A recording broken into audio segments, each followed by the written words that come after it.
महान वैज्ञानिक Karl Sagan ने कहा था, जानना पर्याप्त नहीं है, हमें आवेदन करना चाहिए। इच्छुक होना पर्याप्त नहीं है, हमें करना चाहिए। नमस्कार और इस गहरी चर्चा में आपका स्वागत है। आज हम इंडियन एक्सप्रेस में छपे कुछ बहुत ही अहम लेखों पर बात करेंगे। ये विषय न सिर्फ यूपीएससी की मुख्य और प्रारंभिक परीक्षाओं की तैयारी करने वालों के लिए ज़रूरी है, बल्कि हर जागरूक नागरिक के लिए भी जानने लायक है। आज हम कोशिश करेंगे कि इन लेखों के मुख्य बिंदुओं को समझें, देखें कि क्या इनके बीच कोई कड़ी है और राष्ट्रीय सुरक्षा, नागरिक सरोकारों और ऐतिहासिक नज़रिए से जुड़े कुछ ज़रूरी पहलुओं को सामने लाएं। बिल्कुल।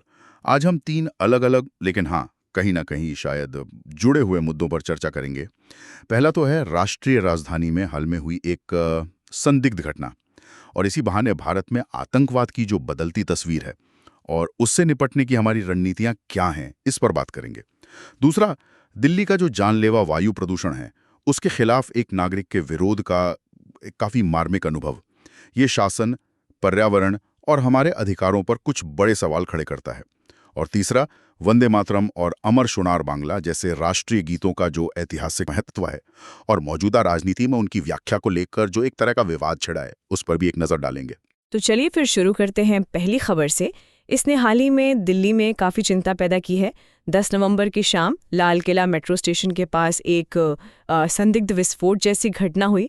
दुखद है कि इसमें 13 लोगों की जान चली गई और कई घायल हुए। शाम का वक्त था, भीड़भाड़ वाला इलाका, तो जाहिर है इसने सुरक्षा को लेकर चिंताएं तो बढ़ाईं। हालांकि ये भी साफ करना ज़रूरी है कि फोरेंसिक रिपोर्ट्स अभी पूरी नहीं आई हैं और ये पक्का नहीं है कि ये बम धमाका ही था या कुछ और, क्योंकि सुनने में आया है कि मौके पर कोई क्रेटर या छर्रे नहीं मिले हैं। हाँ, ये जानकारी महत्वपूर्ण है। और देखिए, इसी घटना से कुछ ही दिन पहले जम्मू कश्मीर पुलिस ने हरियाणा और दिल्ली पुलिस के साथ मिलकर एक बड़े आतंकी मॉड्यूल का भंडाफोड़ किया था, जिसमें कश्मीरी मूल के कुछ डॉक्टर शामिल पाए गए थे। ये भी काफी चौंकाने वाली बात थी। और इस ऑपरेशन में करीब 2.90 किलो अमोनियम नाइट्रेट और डेटोनेटर जब्त हुए थे। इसके तार अनंतनाग से लेकर फरीदाबाद तक फैले थे। तो क्या इन दोनों घटनाओं में कोई सीधा संबंध है? अभी ये कहना तो शायद जल्दबाजी होगी, पर ये महज संयोग है, ऐसा मानना भी थोड़ा मुश्किल लगता है। ये हमें किस बड़ी तस्वीर की ओर इशारा कर रहा है? देखिए, चाहे घटनाएं सीधी तौर पर जुड़ी हों या ना हों, यह एक बुनियादी बात तो साफ करती हैं कि आतंकवाद एक ऐसी समस्या है जो पूरी तरह से कभी खत्म नहीं होती।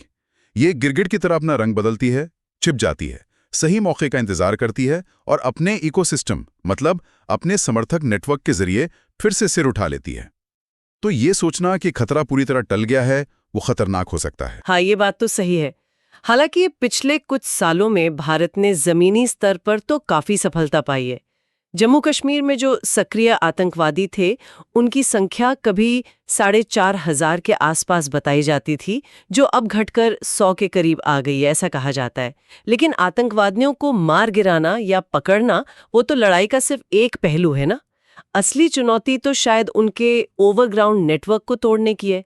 ये ओवरग्राउंड नेटवर्क क्या है, इसे थोड़ा साफ करेंगे? ये योजना बनाते हैं, रहने छिपने का इंतजाम करते हैं, युवाओं को कट्टर बनाते हैं, उनको बरगलाते हैं और आजकल तो इंटरनेट के जरिए भर्ती भी करते हैं। ये पूरा नेटवर्क जो है वो नफरत फैलाने वाले विचारों पर, झूठी खबरों पर और हाँ, ड्रग से कमाए गए पैसे के दम पर चलता है। और फरीदाबाद में जैसे पढ़े लिखे डॉक्टरों का इस तरह के नेटवर्क में शामिल पाया जाना, ये दिखाता है कि कट्टरपंथी विचारधारा कितनी गहरी और अप्रत्याशित जगहों पर अपनी जड़ें जमा सकती है। तो ये सिर्फ एक कानून व्यवस्था का मामला नहीं रह जाता, ये एक सामाजिक और वैचारिक चुनौती भी बन जाता है। मतलब एक तरह से कहें तो आतंकवाद की भौतिक मौजूदगी, यानी जमीन पर दिखने वाले आतंकी भले कम हुए हों, लेकिन उसका जो वैचारिक और वित्तीय ढांचा है, ये इकोसिस्टम, वो अभी भी मजबूत है। पहलगाम से पुलवामा, अनंतनाग से फरीदाबाद तक आतंक को जिंदा रखने वाले ये कनेक्शंस मौजूद हैं। अच्छा, इसमें बाहरी ताकतों की क्या भूमिका रहती है? देखिए, इसमें पाकिस्तान की जो खुफिया एजेंसी है, इंटर सर्विसेज इंटेलिजेंस यानी आईएसआई, उसकी भूमिका को हम नज़रअंदाज नहीं कर सकते। आईएसआई जो है वो लगातार वित्तीय मदद, ड्रग्स के कारोबार और साइबर प्रोपेगेंडा के जरिए इन नेटवर्क्स को जिंदा रखने की कोशिश करती रहती है, ऐसा माना जाता है। भले ही दुनिया में आतंकी परिदृश्य बदला हो, जैसे मिडिल ईस्ट अब पहले जैसा नहीं रहा, आईसिस कमज़ोर हुआ है, अलकायदा भी काफ़ी हद तक हाशिए पर है, लेकिन पाकिस्तान में जो जिहाद का एक बुनियादी ढांचा बना हुआ है, वो अब भी मौजूद है और वो सक्रिय रहने के मौके तलाशता रहता है। भारत के लिए इसके क्या मायने हैं, खासकर तब जब हम 2047 तक विकसित भारत बनने का एक बड़ा लक्ष्य लेके चल रहे हैं? ये सिर्फ राष्ट्रीय सुरक्षा की चुनौती नहीं है, ये भारत के विकास के लक्ष्य के लिए भी एक बहुत बड़ी चुनौती है। एक विकसित और आत्मविश्वासी राष्ट्र जो बनना चाहता है, वो अपने शहरों में आतंक की वापसी को बर्दाश्त नहीं कर सकता।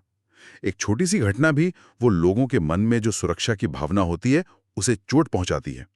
और ये भावना आर्थिक तरक्की और निवेश के भरोसे के लिए बहुत जरूरी है। असल में शहरी आतंकवाद का एक बड़ा मकसद होता है मनोवैज्ञानिक असर डालना, उम्मीद की जगह शक पैदा करना, आत्मविश्वास को कमजोर करना। दुश्मन सिर्फ हमारी सुरक्षा को नहीं, वो हमारे हौसले को निशाना बनाता है। तो फिर इसका जवाब क्या होना चाहिए? हमारी जो काउंटर टेरर एजेंसियां हैं, उन्हें किस तरह से और तैयार रहने की जरूरत है? हमारी एजेंसियों ने बेशक बहुत सराहनीय काम किया है, इसमें कोई शक नहीं, लेकिन उन्हें लगातार खुद को अपग्रेड करते रहना होगा। ये एक सतत प्रक्रिया है। उन्हें बेहतर तकनीकी उपकरणों की जरूरत पड़ेगी, जैसे प्रिडिक्टिव एनालिटिक्स, मतलब डेटा का इस्तेमाल करके भविष्य के खतरों का अंदाजा लगाने वाले सिस्टम, इंटीग्रेटेड डेटाबेस यानी सभी एजेंसियों के बीच सूचनाओं का सहज आदान प्रदान हो सके, और एआई असिस्टेड थ्रेट मैपिंग यानी आर्टिफिशियल इंटेलिजेंस की मदद से खतरों के पैटर्न को समझना। लेकिन हाँ, सिर्फ तकनीक काफी नहीं है। आप मानवीय पहलू की बात कर रहे हैं? बिल्कुल, नागरिक भागीदारी वो बहुत अहम है। ज्यादातर खुफिया जानकारी अक्सर आम लोगों से ही मिलती है।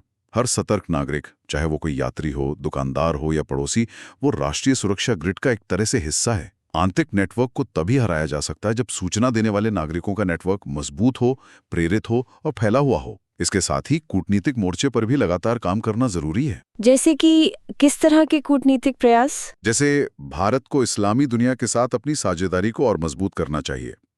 पाकिस्तान पर यह आरोप लगते रहे कि वो धर्म की आड़ में चरमपंथ को पालता है।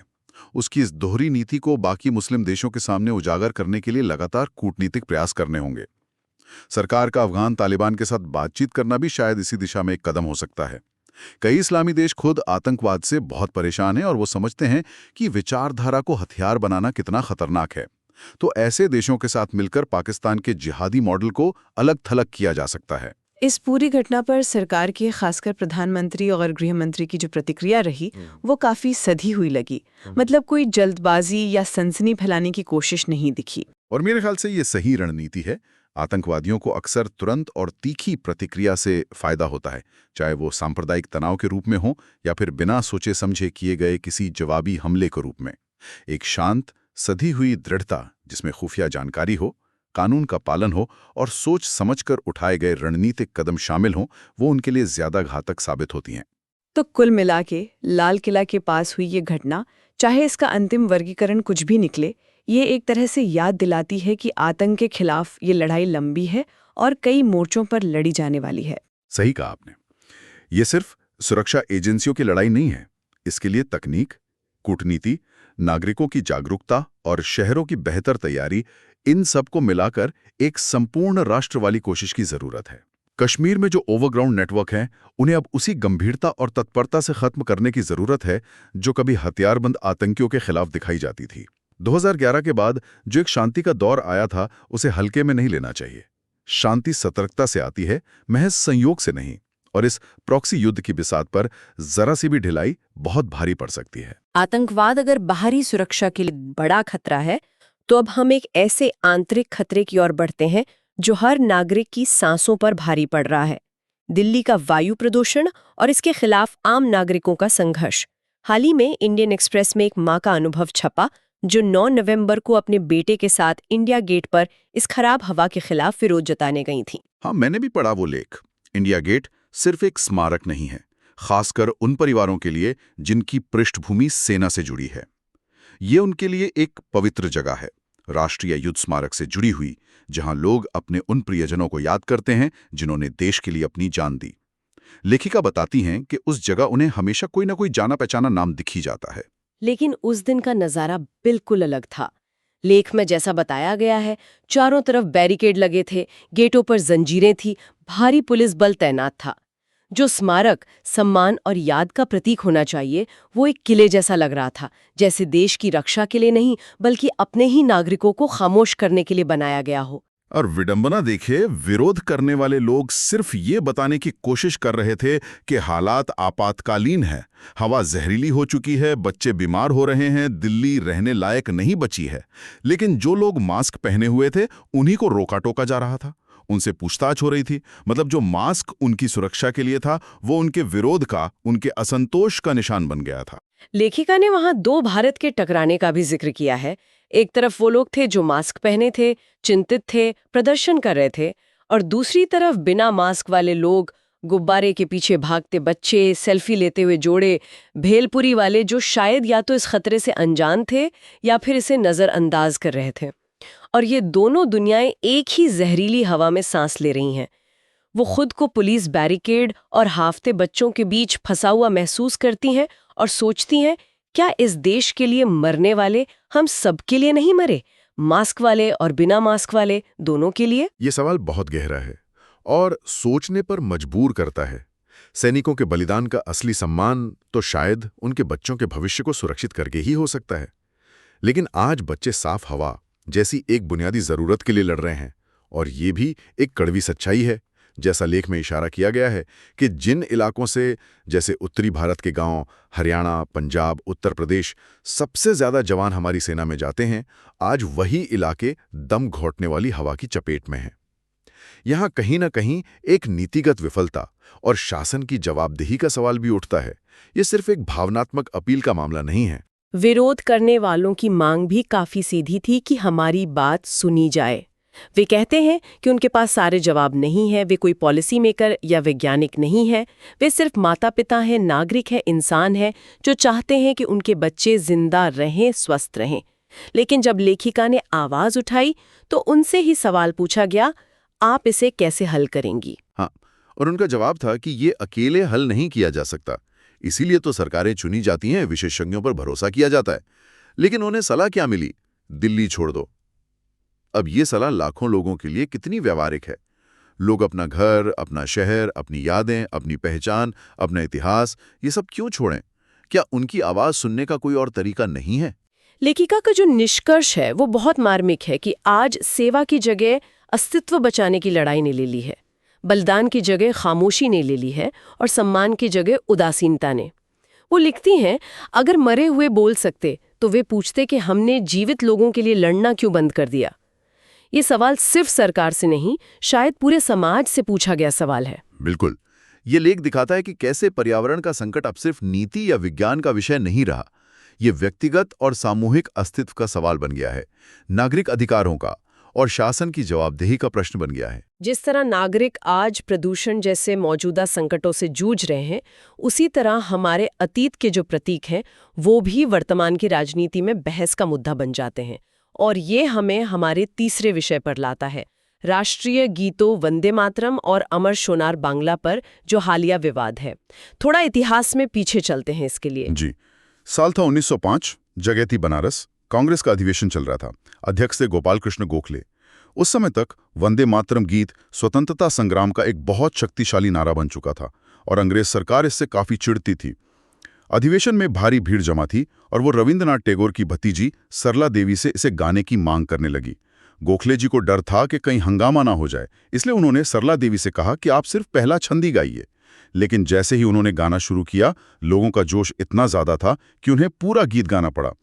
ये गीत बंकिम चंद्र चट्टोपाध्याय ने 1875 में लिखा था और 1882 में उनके उपन्यास आनंद मठ में शामिल हुआ था। और दिलचस्प बात यह है कि लगभग उसी दौर में जब लॉर्ड कर्जन ने बंगाल के विभाजन की घोषणा की, एक और गीत उभरा, अमर सोनार बांग्ला अमी तुम्हाय भालोबाशी, यानी मेरा सोने का बंगाल, मैं तुमसे प्यार करता हूं। और इसे खुद रविंद्रनाथ टैगोर ने लिखा था। टैगोर ने ही वैसे 1896 के कांग्रेस अधिवेशन में पहली बार वंदे मातरम को सार्वजनिक रूप से संगीतबद्ध करके गाया भी था। और इन दोनों गीतों में कई बातें समान हैं। देशभक्ति का भाव है, अपनी धरती के लिए गहरा प्रेम है, उसकी समृद्धि का वर्णन है। लेकिन सबसे खास बात जो है वो है मातृभूमि की कल्पना।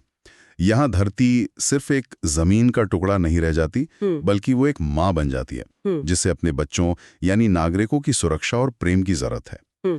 भारत में मातृभूमि की कल्पना अलग अलग रही है। कभी भारत माता की तरह एकदम स्नेहमयी, तो कभी कवि मुकुंद दास के शब्दों में एक योद्धा देवी काली की तरह, जो अगर जागे नहीं तो अपने बच्चों का एक खून पी सकती है।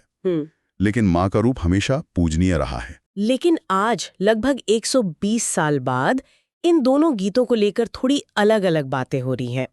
एक तरफ वंदे मातरम की 150वीं वर्षगांठ मनाई जा रही है पूरे उत्साह के साथ, दूसरी तरफ अमर सोनार बांग्ला, जो अब बांग्लादेश का राष्ट्रगान है, उसे असम के मुख्यमंत्री हिमंत बिस्वा शर्मा द्वारा कथित तौर पर विवादित बनाया जा रहा है। जी, मुख्यमंत्री जी ने हाल ही में एक बयान दिया था। उन्होंने कांग्रेस के एक सदस्य द्वारा पार्टी सत्र में इस गीत को गुनगुनाने का हवाला देते हुए ऐसा कुछ कहा कि ये विभिन्न बांग्लादेशी लोगों के इस दावे का समर्थन करता है कि पूर्वोत्तर उनका हिस्सा है। अच्छा, तो इंडियन एक्सप्रेस के लेख में लेखक इस दावे को किस तरह से देखते हैं? लेखक का तर्क ये है कि यह बयान ऐतिहासिक रूप से बिल्कुल गलत है और हमारे स्वतंत्रता संग्राम के इतिहास का एक तरह से अपमान है। अमर सोनार बांग्ला जब लिखा गया था, उसके 66 साल बाद बांग्लादेश एक देश बना और उसने इसे अपना राष्ट्रगान अपनाया। आज पड़ोसी देश के साथ हमारे रिश्ते कैसे हैं या अवैध अप्रवासन की चिंताएं क्या हैं, ये बातें उस गीत के ऐतिहासिक महत्व को कम नहीं कर सकती जो उसने हमारे स्वतंत्रता आंदोलन के दौरान हासिल किया था। लेखक का मानना है कि वंदे मातरम और अमर सोनार बांग्ला दोनों ही हमारी साझा विरासत का हिस्सा हैं और उन्हें वर्तमान राजनीतिक नफे नुकसान के चश्मे से नहीं देखा जाना चाहिए। उन्हें अलग अलग व्यवहार का हकदार नहीं माना जाना चाहिए।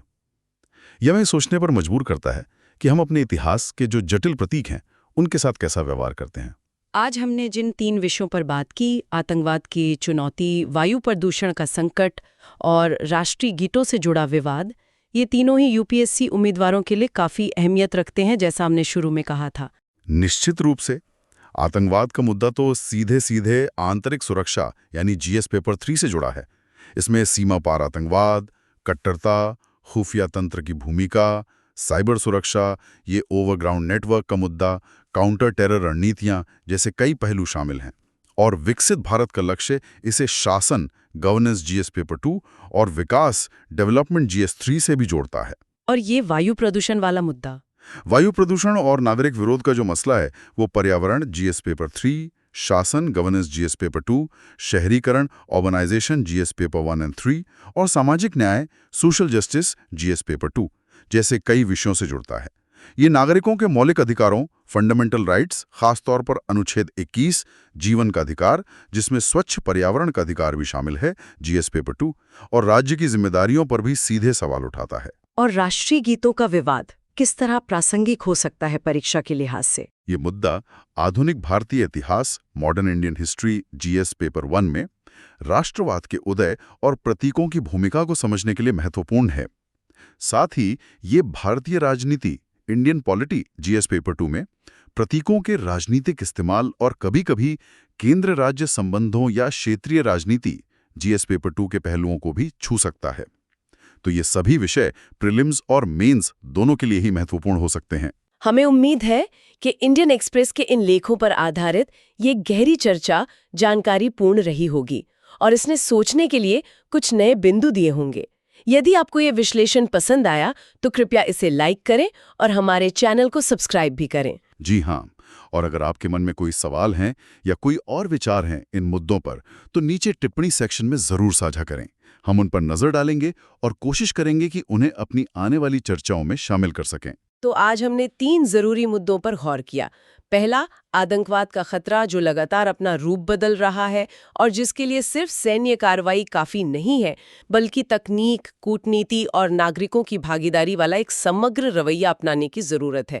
इसमें जरा भी ढिलाई खतरनाक हो सकती है। दूसरा, हमने देखा कि कैसे साफ हवा जैसा एक बुनियादी मुद्दा अब सिर्फ पर्यावरण नीति का विषय नहीं रह गया है, बल्कि ये नागरिकों के जीने के अधिकार और उनके अस्तित्व की लड़ाई बन गया है, जो सीधे तौर पर शासन से जवाबदेही की मांग करता है। और तीसरा, हमने ये समझा कि हमारे ऐतिहासिक प्रतीक और राष्ट्रीय भावनाएं कितनी जटिल होती हैं और कैसे आज की राजनीति कई बार अतीत की अपनी सुविधानुसार व्याख्या करने की कोशिश करती है, जिससे विवाद पैदा होते हैं। हाँ, और ये तीनों चर्चाएं मिलकर शायद एक बड़ा सवाल खड़ा करती हैं। एक विकसित और सुरक्षित राष्ट्र बनने की राह पर चल रहा भारत बाहरी खतरों जैसे आतंकवाद और आंतरिक चुनौतियों जैसे पर्यावरण संकट और नागरिक असंतोष के बीच संतुलन कैसे साधेगा? क्या राष्ट्रीय सुरक्षा और नागरिकों का कल्याण, जिसमें उनका स्वास्थ्य और अपनी बात कहने का अधिकार भी शामिल है, क्या ये वास्तव में एक ही सिक्के के दो पहलू हैं?